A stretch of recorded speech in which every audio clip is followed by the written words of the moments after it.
Thank you for listening to Spoiler Country. This is Spoiler Country, a podcast about comics, movies, whatever. But mostly comics. Enjoy. Previously on Spoiler Country. Because I don't think 29 has not come out. I don't think so. And it's not me either, so. Oh, it's not. So you only did. It's not worth buying. So you just did 26, Don't buy that 27, and 28. Okay, welcome back to Spoiler Country. This is Kenric Regan, and that is John Horsley over there. As always, we have a special show today. They're all special. Yeah, they're all special. They're all little children, and we love them all. Yes. We hug them and kiss them and pet them and put them to bed nightly. Every night. Every night. We read them stories. And no, seriously, though, we have a different one than we normally do. It is special in the fact that we're reviewing a book as opposed to a comic book. An actual novel. We can read real books, too? I know. What? No pictures? Actually, I listen to it, but still. Yeah, so this is a special one to me because I love this whole series. I've read all the books so far except for the last one. I'm actually in the middle of the last one, and it's called Sandman Slim. And it is written by an author named Richard Kadrey, and we have a soft commit for him to come on probably late September, early October, we're hoping. And hopefully we'll get a hard commit, and that would be really exciting because I really, really, really, really like this guy's writing. I've met him once before. I had him sign my Killing Pretty book, which is another, I think it's number 8. It'd be cool to have him come on the show after his Hellblazer run starts. Yeah, and that's one of the reasons that we wanted to have him on. There's a couple things why. One, this series of books has been optioned for a movie, which is a movie franchise, like multiple movies, so that's very exciting. 2, he's done some comic books in the past, but he just got done doing an arc on Lucifer, which was really good, and he's getting ready to do an arc on Constantine. Now, the Constantine run is very exciting because the main character in Sandman Slim, his name is James Stark, and the whole concept is that he is a magician that was sent to hell by one of his cohorts. Now, he went to hell. He didn't die to go to hell. They actually had demons come and take him to hell alive. And then he lives in hell for 11 years. Fighting in the arena, yep. Bastardy, evil things, and killing. Yeah, it's pretty intense the way they describe his time in hell. But yeah, he spent 11 years down there. Yeah, and he comes back because his girlfriend at the time when he went down was murdered, and he knows who did it, the same people that sent him to hell, and so he wants to avenge her murder. Stark as a character is very similar in my mind to Constantine. All the good stuff. He's very much, to me, he very much felt like an American Constantine. Yeah, exactly. But the only like, I think that's where it ends, though. The one thing I think Constantine has, because I think Constantine has more charisma than Stark does, as far as like his character wise. There's a lot of similarities there between those two characters. A lot. Yeah, well, Stark is more physical. You know, he's a brawler. Absolutely. You know, he's an assassin. Uses Hellion magic more now as opposed to just standard magic, and Constantine's more of a learned magician, I think you could say. Yeah, and he's less about killing people and getting his way than he is about kind of manipulating the facts and manipulating the world to get what he wants. Yeah. People die with Constantine, and he's done some pretty, let's just say, less than savory things. Not like Stark. Not like Stark. And Stark is more like a Constantine on massive steroids to me. But I think very much an Americanized Constantine, but a little bit more oomph. Yeah, more behind him. Yeah, I think he's a little bit more powerful than Constantine. I think he's a little bit more, he's not afraid to take it to that next level. Well, he's not afraid to start at the next level either. Yeah.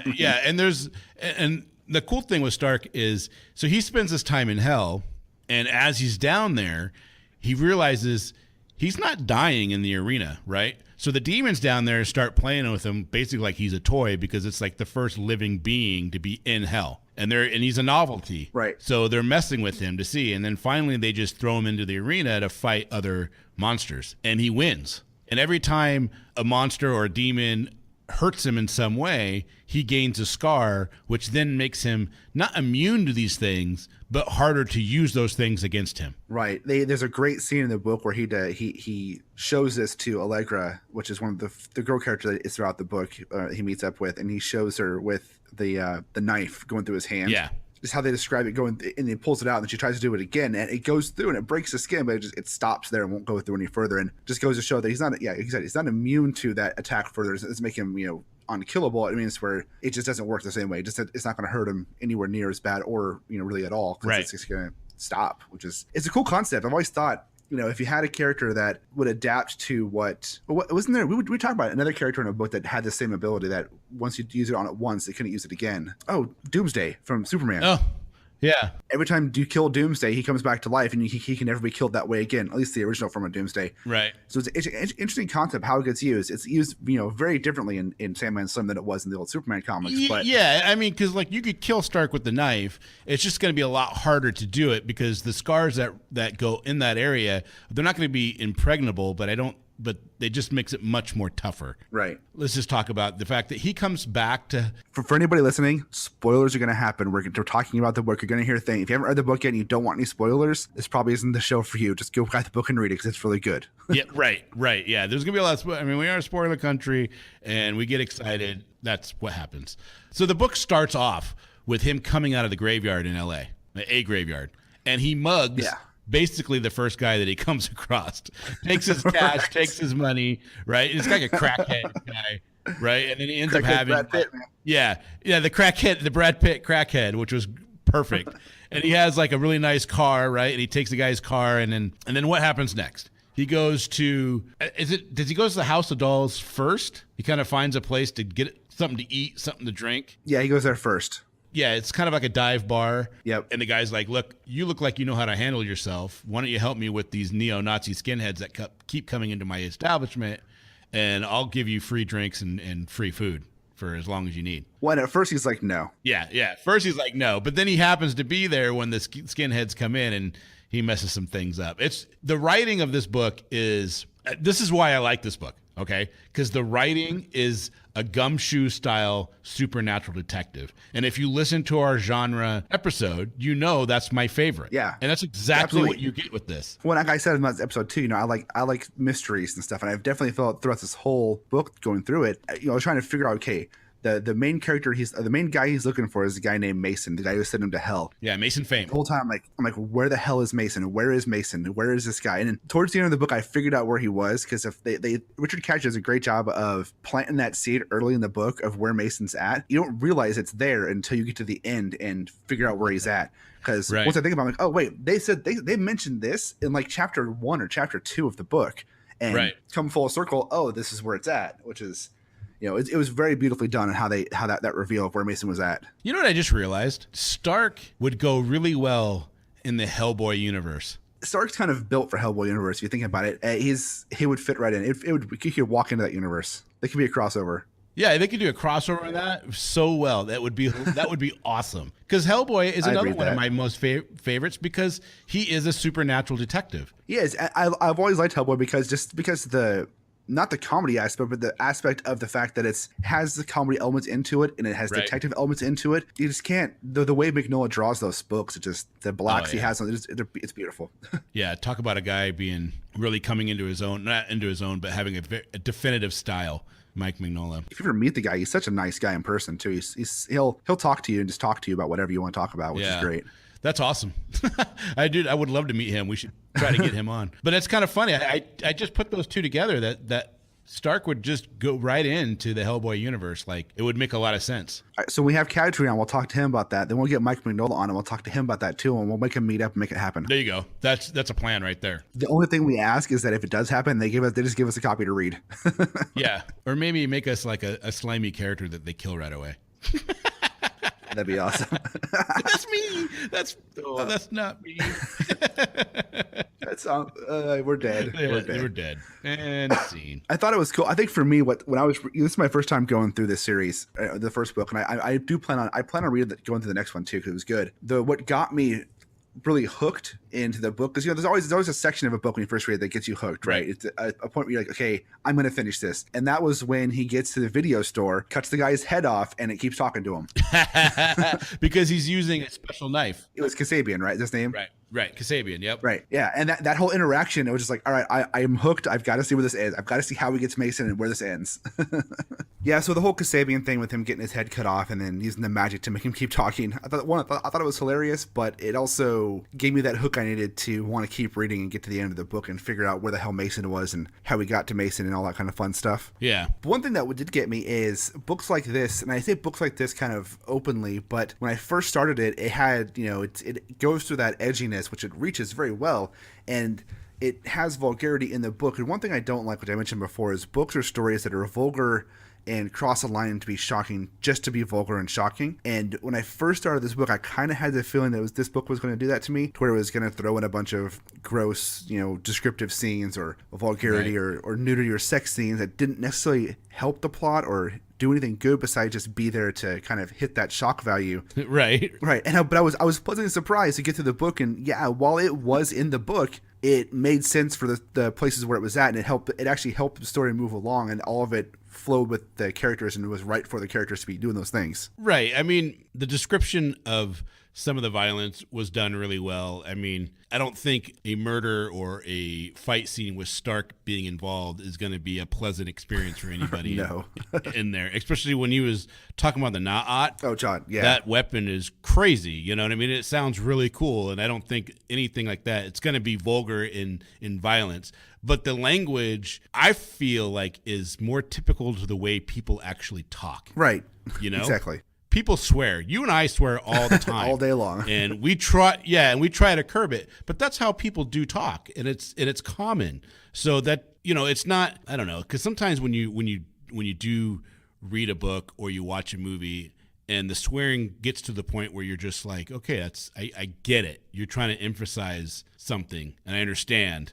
But at the same point, it's like you don't know how to write because you're just using vulgarity to mask the lack of inspiration or the lack of creativity that you have. Exactly. I don't get that feeling with this. No, I don't either. And I was very happy with that because I don't like stories like that. Yeah, I mean, vulgar to be vulgar is not fun. I guess it all depends. I guess well, I don't know, dude. I guess it depends on who you are and what you like. It also depends on what you're going for. I don't like that. If you're going for a serious book to be taken seriously, if you're throwing a bunch of vulgarities in there, you're not going to be taken seriously. If you're doing a B movie like a Hammer film and you're throwing in grotesque stuff in there, then it can make sense for what you're doing. It all plays to your audience. Me personally, if I'm reading a story that I think is going to be a serious story and they just throw in a bunch of F-bombs that don't fit, it kind of, again, it'll take me out of the story and I'm like, well, I'm done. Right. I don't get that feeling with this at all. Not at all. I think I think that he uses language the right way. He uses violence the right way to get points across and to get a scene in your head of what's going on, the action involved. And he does a really good job at that. I love this book. I've read it. I've literally read that at least 5 times. Well, you spent the last year trying to get me to read the damn book, so I think you like it a little bit. Well, it's just a fun read. And when the first time I read it, I was looking for something in the supernatural genre. And I literally was like, I want to read a book and I want to read something that's going to be fun and not take itself so seriously. Right. I tried reading like The Shack, and it was too much, right, for me.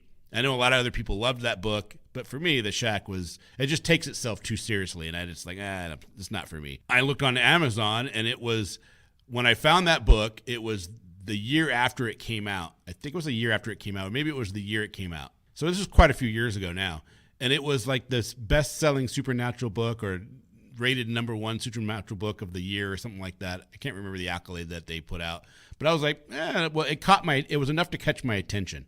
You know what I mean? I ordered the book on Amazon and I actually got a physical copy because I didn't own a Kindle at the time. And I started reading it, and I literally read it from cover to cover. The first time I read it, I sat down and read it cover to cover. Oh, geez. I didn't put it down. I just kept turning the page going, what happens next? What happens next? What happens next? And I'm laughing through the whole thing, because it's pretty funny in a lot of scenes. There's some good comedy in that book. And the character development and everything that's going on. And it was cool to listen. So this last time that because I wanted to read it while you were reading it. So when we had this, that everything was fresh in my mind. Yeah, exactly. So this last time, though, I downloaded the book because I can't find my original copy of it because I've moved, a few times. It's in a box then. somewhere. Yeah, it's in a box somewhere. So I downloaded it off of Amazon into my Kindle, and now they have the whole thing where you get if it's available on Audible, you get the Audible version of it as well. Well, at least you can play it. That's cool. So it's really cool. Yeah. So I downloaded the book thinking I'm going to read it, but then there's an option just to play it. And then it was the same guy that you listened to because you probably downloaded yours off of Audible. Yep, I did. I was like, okay, this is really cool. And then to hear the guy say people's names like Vidocq, and I don't know how much I struggled with that guy's name because if you look at it on paper, it's spelled Vidcoq. Right. Or Vidcoq. OCQ. Something weird, like yeah. Yeah, and it's obviously very French, and I was like, I just kept saying Vidocq, and that's how they kept saying it. So I was like, okay, that's cool. And like the Na'at and the way it's spelt was, okay, am I saying it right? You know what I mean? Am I thinking of it right? And these are the things that I think about when I'm reading books, which is sometimes it's stupid. Sometimes I go back and the overall story is what's important. How they say a certain thing or pronounce somebody's name is irrelevant in the long term, because it's me and myself and I that's reading and interpreting and enjoying this literature by myself. Right. That's the cool thing with books. You're your own director of the story. Yeah, you don't get that with Audible. You know what I mean? The influences or the inflections of the words and how it's being read is given to you. You're not making it your own. And so that's why I went back and read this book so many times, is because, the first time I read it so fast because I was so into it. And then about 6 months later, I was like, I want to read that again and take my time reading it as opposed to being this page turner. But it's interesting. Have you ever read a book, just sat down and just read one cover to cover? The first time I read Good Omens, I read cover to cover. Yeah, it's interesting when you do that, because when you go back and you reflect, you actually gain. I feel like you get more out of it. Oh, definitely. There's an enjoyment level that you get when that happens that you don't get when it takes you a week or a couple days to read a book. So when I pick up a book and I start reading it, I tend to finish in a day or two. Yeah. I'm not somebody that takes a month to read one book. Like I read The Stand in 4 days. Dang, that's a big book too. Yeah, well, because that's just, my whole family is prolific readers, right? I mean, my brother was a big reader. My mom reads constantly, and you'd be shocked at the stuff my mom's reading. She reads every time I see her, she's reading a book. Yeah, I mean, and her favorite book is Clan of the Cave Bear. That's my mom's favorite book too. Yeah, it's kind of funny. She's read that book like a billion times. Yeah, so's my mom. She doesn't know what to read. She goes back to that book. Why, if you have something good to read, and you're lost. Yeah, I've never read it, so I have no idea. But that's how I read, right? I read pretty quickly for the most part, but it's rare that I get a book that makes me read it cover to cover. The other one that did that to me was a book by Eric Larson called Devil in the White City, and we should do a review of that one someday. Okay. And that is completely different than anything we've ever done before, and it's a true story for one, and it's taken from newspaper articles and diaries, and it's all about Chicago's World Fair and Holmes, a guy named John Holmes, who's considered America's first serial killer, that was going on at the same time in Chicago. It's crazy read. So that sounds good, yeah. I think they're making a movie out of it, actually. I read that cover to cover flying down to Brazil back in 2003. I saw the book at the airport bookstore, and I was like, I got to have something. Right. I'm not going to be in a plane for 15 hours or 18 hours, I don't remember how long it was, and not have anything to read. And I picked up that book, and I couldn't put it down. And that's what Sandman Slim did to me the first time I read it. And so 6 months later, I had to go back to it, read it a few more, read it and kind of digest more things, because as the series goes on, more things start to come to light about other characters that are a major influence and major players that you're not realizing. Oh, I'm sure. It's because the book itself sets it up so well to be not just to be a series, but to be something that you can have so many levels to and so much depth into it if you want to. Yeah, like why Stark is such a great magician, why it comes so naturally for him. Yeah. And somebody so the whole concept, well, I don't know, it's not the concept, I shouldn't say that, but one of the driving forces is that Mason, who is the antagonist throughout the story, I feel is severely jealous of how easy magic comes to Stark. Oh yeah, it's blatant when you get to the end and you hear him or read him talking that the jealousy is the reason why he's done everything, and instead of trying to, it felt in the end, it felt like instead of trying to, quote unquote defeat Stark, Mason more wanted him to join him so he could use him for what he is and basically make him a tool in his army. Yeah, he wants him to be subservient to him. Yeah. As a point, right? It's a point of pride and a point of saying you're good, but you're not that good.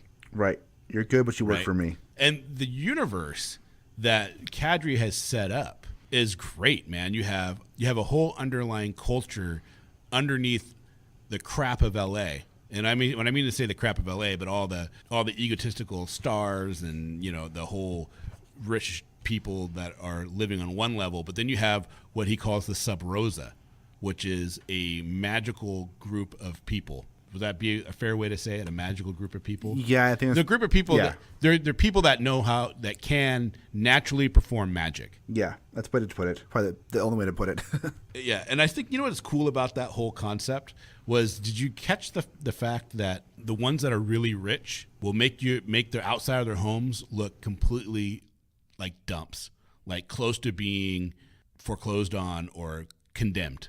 That's the word I'm looking for. Right. So nobody suspects to go there. Well, it's kind of like a style thing, right? I don't know if it's about expects to go there, because if you're Sub Rosa, then you know where to go. But he tries to make it where everything's a dump, and then when you go inside the house, it's all luxurious and incredible. Yeah. What'd you think of him teaching Allegra a little bit of magic at the beginning, and then that comes around at the end? I thought that was great foreshadowing. I thought when they first introduced Allegra in the story, I was like, I thought she was going to be a throwaway character. I thought she was going to show up for a little bit in a chapter or two, and then she was going to be gone. He was going to move on. Having her stick around, and because she learned magic from Vidocq, right? Learn how to do some spells and stuff. Well, she's learning alchemy from Vidocq. Yeah, alchemy. She can't do any hard case spells because she's pure human. She has no Sub Rosa within her. But Stark at the beginning teaches her a common flame on the fingertips trick. Yeah, that's right. And yeah, I was happy that her character stuck around. I really enjoyed her character. She becomes a major player throughout all the series. Does she? Yeah, you find out some things about Doc Kinski. He's another guy that is, well, he's an angel that is on Earth. He's been cast down, but they don't have him go all the way to hell. And I thought Lucifer's line of, if he had cast him all the way down to hell, I would have threw him a ticker tape parade. Right. It was hilarious. That was great. Yeah, that was cool. And then he becomes a very significant person in the role of James Stark, in the life of James Stark. And it's very interesting, because the whole time he's talking about, well, I'll tell you more when you let me get those bullets out of your chest. Yeah, the whole ending scene where they're talking, where he's pulling the bullets out and Stark's learning who he is and what he is. It was right. Pretty telling, because I thought the story was over, and then that happened, and I was like, oh, okay, we got some seed for future novels here coming in this last chapter. Yeah, and he does a great job on it. The way he portrays Lucifer was really unique, and now when you see how he writes and talks about the character of Lucifer, you can see how much it made sense for him to do the arc in Lucifer. Yeah, I haven't read that arc yet, but now I really want to go pick up that arc and read it. Yeah, I'm really interested in how much Neil Gaiman has been a part of his, how influenced he has been by Neil Gaiman.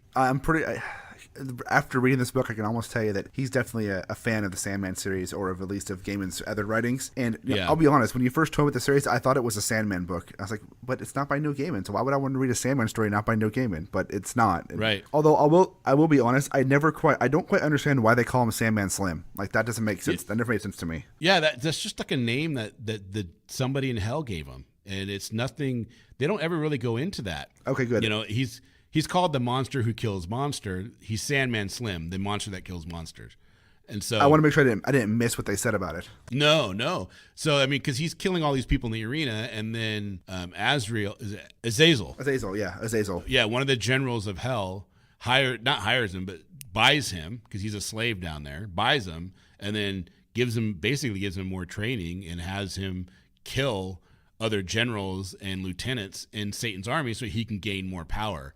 And people realize who he is and what he's doing, and then he actually in turn starts to cause fear in the demons below, because he's been able to kill everybody, and he does it silently. He doesn't just like go up. I mean, he comes in when you're sleeping and kills you. He is the boogeyman for the demons in hell. For the hell. Yeah, he's the boogeyman for the yeah, exactly. He's the boogeyman for the demons of hell, and I just think that's just a cool concept. It is, and it's like, I don't know. It was, to be honest, about halfway through the book, I was kind of feeling like, all right, I honestly, and this may sound bad, but I got a little bored halfway through the book. I was like, okay, yeah. I want to finish it because I want to find out what happens with Mason and how they finds him and how this kind of all wraps up. But I feel like I'm dragging a little bit. But that was only a short period of time. It was very quickly I was pulled back into excitement and getting back into it, and it was but it was the section where he was talking about Alice and talking about the money and his past with Alice. That part kind of honestly bored me a little bit. Right. But once it moved past that and I got back to talking with the normal story, I was pulled right back in. Well, but that time with Alice and talking about the money and not, he doesn't have any money, but Alice had a lot of money. Yeah. But she never got a chance to spend it because she wasn't getting anything until she got to a certain age, and I don't think she ever got to that age. No, she had to get to 30. Yeah. Which, I mean, it was germane to the story, but at that point, it was kind of a little bit of not as exciting as parts around it. I mean, I understand why it was there. It made sense. It wasn't like it was filler stuff. It was just, I got a little bored. Yeah, you got to give depth to your character. You have to understand what was going on between Stark and Alice, and why that relationship was important, and why he was willing to get out of hell at any means necessary. Oh, exactly, and that's exactly what it did. It gave you the whys of what he was doing, and I did like it. It just, given the stuff around it, it was a lull in the story, you know. And it's fine. I mean, it's not a big deal. And I still really enjoy the story. I want to see it go to a movie series or to like a mini series type of thing. I'd love to see. I'm going to be reading the next book as soon as I have the free time to do that. It was enjoyable. I mean, it's probably one of the better books I've read recently as far as the novel goes. I'm excited that they've announced a movie deal with it. I mean, personally, I'd be even more excited if it was coming to HBO or Showtime or something like that. Yeah, I think a Showtime or a miniseries on one of those networks would be a lot better than a movie. Anymore, I think a movie series doesn't really capture the fun or the style of a book. Well, there's a lot of books, man. There's like 9 books in the series. So they have a lot of material. They do, but even given a lot of material, if they did book 1 as a movie, they got to cut so much out of that to make it into a movie. That's timeline. What I mean. Yeah. That's what I'm thinking too. I'm like, if they did Game of Thrones as a movie, George R.R. Martin's books are just ridiculous. It would never work. The books are there's so much going on per book that the movie would be so confusing unless it's a 4-hour movie. Right. Exactly. And even though Johnny has no idea when it comes to Game of Thrones, because he's talking out his ass when it comes to Game of Thrones, because he doesn't watch it. Oh, whatever. I've read the first book. Did you read the first book? Yes, and I've watched the first couple episodes. Okay. I can't say anything then. If you read the first book, that's awesome. I read the first 2 books, and then after that, I was like, I love the show so much, I didn't want to ruin the show. Yeah, it's and Game of Thrones to me is not that it's bad. It's just that I'm just not. There's other things I'm more interested in spending my time on than that. And I'm fine with not seeing it and not reading it. Yeah, well, but the acting, dude, is so spectacular in that show. I'll take your word for it. I mean, it really is. That is, I think that's the driving force, is the actors they chose and the performance they give is done so well that's half of it. Did you see the picture that came out today of a young George R.R. Martin that looks just like Kit Harington? No, that's funny. Yeah, I'll send it to you. But it look a lot alike. It's pretty funny. Getting back to Sandman Slim, because this is not a Game of Thrones episode. This is a Richard Kadrey Sandman Slim episode. Damn right. And really, for my money, I'm excited for them to have this movie come out. I have no idea. Who knows, right? They just announced it. That doesn't mean nothing. It might never come out for all we know. Because when I read the book, I was like, man, this would be an amazing comic book. Right? It's written with so many visuals that, God, I could see it as just such a beautiful comic. Yeah, it really would be. It'd be a fun ride. And they could put it, like we said in the beginning, you could do it in Hellboy. Oh, yeah. You could do it as a Vertigo title. So you could, Mr. Kadrey, if you're listening to this for any reason and you need an artist to draw the comic book for you, I will happily draw that comic for you. You should see the amount of artists that have done their variation of James Stark. Oh, I'm sure. It lends itself very well to people doing, fan art for it. Right, because and he knows what he's doing when he comes to writing, so his scripting of a comic book would probably be spot on. Yeah, I'm sure. Again, I'm excited to read his Hellblazer, and I'm gonna pick up his Lucifer run, because after reading this, I like the Lucifer character. I want to know what he did there, because Lucifer and Hellblazer are in the same universe. Yeah, that's the Lucifer right out of the Sandman universe. Right, exactly, and it's right, and they pulled in, because that's all Vertigo. Yeah. Which they pulled in Constantine in. Yep. That was the interesting thing about Vertigo, is that it was all basically a shared universe, but the concept was creator-owned content, but in the same shared universe. Or was it just that Alan Moore created Constantine, and then did Alan Moore create Constantine? Because he's not the one who wrote the Hellblazer series, though. Constantine first appeared in Swamp Thing and Alan Moore comic. So Vertigo wasn't really creator-owned. Vertigo was just a mature reader's line. It just happened to be. Yeah, it wasn't creator-owned. Everybody's in the originally now. So I was really excited to see that he got a movie deal out of that. I hope that something happens, but it's hard to say, right? Yeah. You never know when someone gets a movie deal if anything's there, and hopefully he comes on and we can ask him about that and if it's really going on. And really he might not be allowed to talk about it. Exactly, and if that's the case, and we'll try and push out of him off the air, so we'll know and you won't. Right. So, but you know, one of the things I wanted to say, and this is a huge spoiler, so if you don't want any spoilers at all, don't listen for like 2 minutes, or maybe 5, because I talk a lot. But I really, really enjoyed how he, quote unquote, defeated Mason at the end. oh yeah, that was fun. How he just like took him to hell and like, you know what, this is the bastard. He's, what's the name of the race of the bad guys? The Kissy? Yeah, The Kisi or the Kishi? Kishi, Yeah. whatever. Like, his arm was showing it, and this is the guy who wants to come in here and take over what you're doing and make you slaves again for the same that happened to you in heaven. And I was like, that is a beautiful way to end it, because it's not Sandman Slim or it's not Stark, doing this huge battle magical fight. It's him using his resources and going, hey, you know what I can do to make this easier on me? Take him down there. Yeah. Is he dead? Do you think he's dead? No, I don't think he's dead, but you probably already know the answer to that question, but I don't think he's dead. I'm just curious on what your thought process is when you're reading that. My assumption is they want you to think he's dead, but he's not going to actually be dead. Yeah, you could be right. You could be wrong. But I'm right. But I think they kind of answered that they answered it at the end with his conversation with Lucifer. Yeah. He's organizing, and he's got some people that are getting on his side down there in hell. Yeah, kind of tells so you. It'll be you'll find out more later in the other books. So it's a fun ride. The cool thing is the list of tools and powers that James Starks has at his disposal. Yeah. There's a couple of things that made it very interesting. One is he has a key that he was given to him by Azazel, allowing him to go anywhere he wants in the universe. And it's called the Room of 13 Doors. And he can go into any shadow, and he can enter. He has to have a shadow to get into the room, and he can get into the Room of 13 Doors. And then from there, he can use different doors to go to different places that he wants to be. And I think it's basically based on where his mind is telling. He has to visualize it. Yeah, he has to visualize it. Isn't the key lodged in his heart too? Yeah, because he took the key he took the key and he stuffed it into his chest near his heart behind his rib cage. Yep. So that way he can just use it whenever. Yeah. And then Azazel also gave him the black knife, which is a magical knife that allowed him to cut off Kasabian's head, but kept Kasabian alive. Which is so cool. Yeah, and he uses it to jam into to steal any car. Right? He just puts the knife, sticks it in the keyhole, and turns it, and it just starts. Doesn't matter what it is. So he's stealing all these incredible cars throughout the whole story. And I love his line. If you're going to steal a car, at least steal a car that whoever owns it can afford it. Yeah, right. Their insurance will pay for it. So not a big deal. Yeah, he's not stealing a Pinto because it's easy to steal. Yeah. He's stealing like Mercedes and Lamborghinis because the people who own it can afford it. Right, exactly. So he's a mass murderer with a conscience. But is he a mass murderer? No. He's not a mass murderer. No. The people that he kills deserve it. This is true.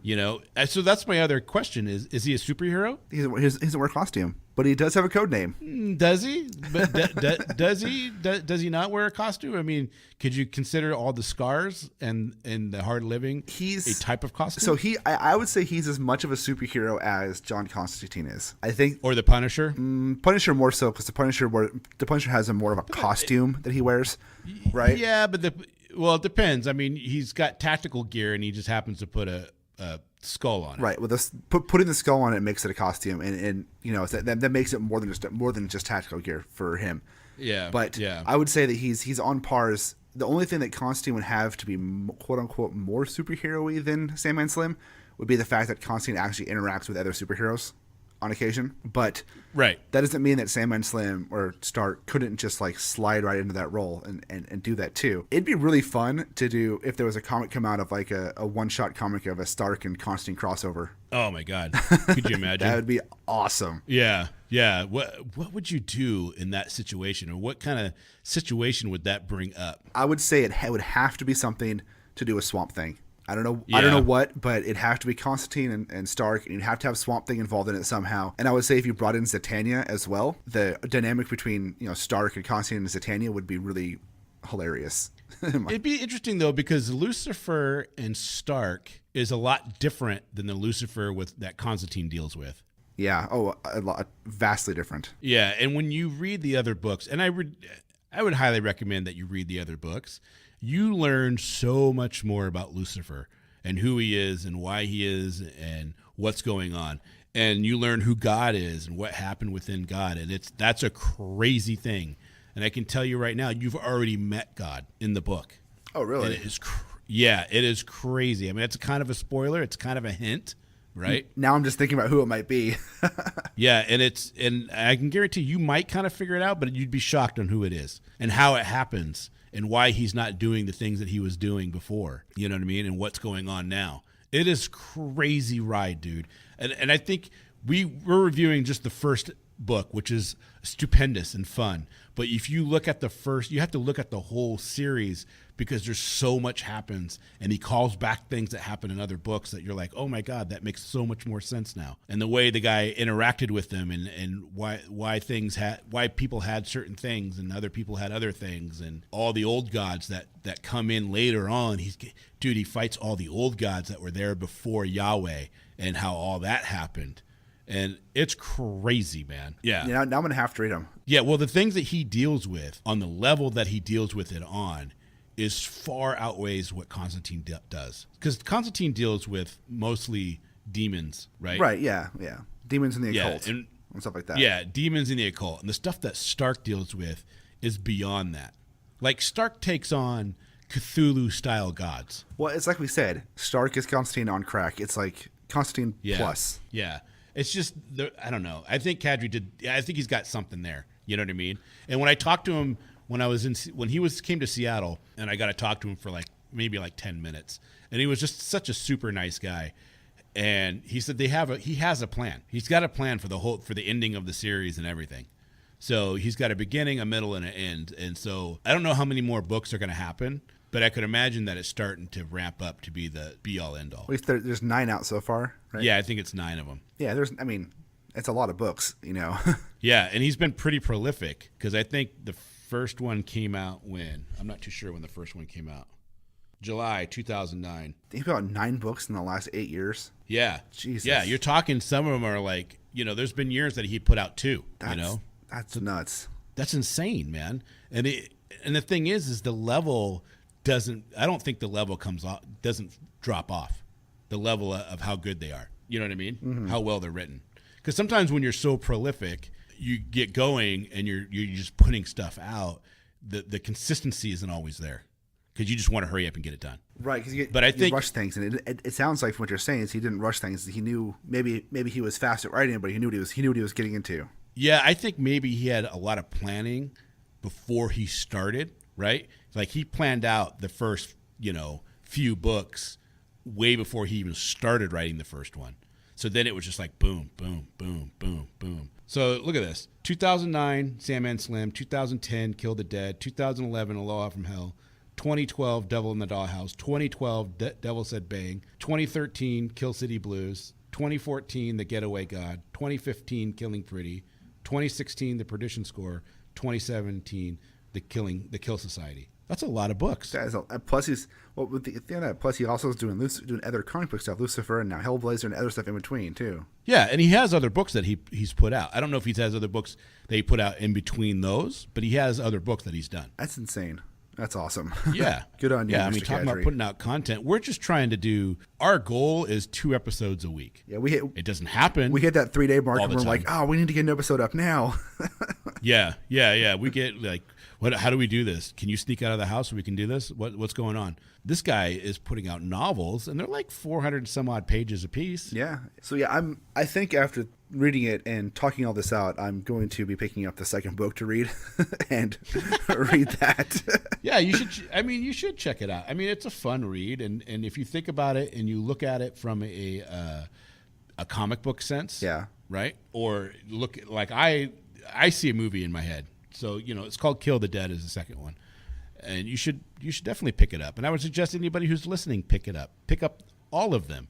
Start with Sandman Slim. Check it out. See if you like it. Let us know if you liked it. Yeah, please what do. You didn't like about it. And hopefully we'll have Mr. Kadrey on here in the end of September, beginning of October. We would love to have him on. He did do a soft commit, so hopefully we'll get a hard commit and we'll make this happen. That'd be great. And in closing, my closing thought of the book is, if you like supernatural books and you're a book reader, this is one you need to read. Yeah, definitely. Hey, well, there you go, guys. That's our review of Sandman Slim. Thanks so much for listening. Hopefully you guys have time to check it out.